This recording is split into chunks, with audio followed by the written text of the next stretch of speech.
parang walang nangyari. Yan po ang statement ng ating butihing Senadora Risa Hontiveros. Siguro po para sa inyong mga wala dito, pero para sa amin na nandito, napakaraming nangyari. Takot na takot po ako na kailangan ko na magpaalam sa mga anak ko.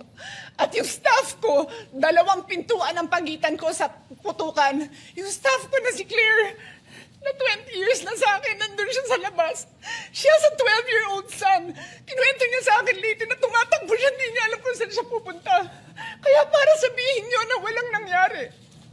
Napakasakit para sa aming lahat na nandito. And as I said, 2 pintuan na nagpo-protect sa akin sa putukan. Pero yung media, yung Senate staff, yung hindi naman makauwi dahil sila ang security, sila ang elevator women and boys natin, nandoon po sila. So dear colleagues, napakarami nang nangyari. And one more thing, wala ho akong sinisisi. Pero nung pagkatapos ng lahat, pagtingin ko ng group natin, yung dating majority group, walang ni isa sa inyong nangamusta sa amin.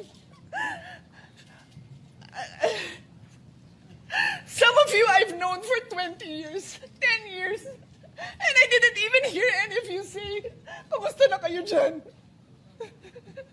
Napakasakit na sa akin. Sobrang sakit.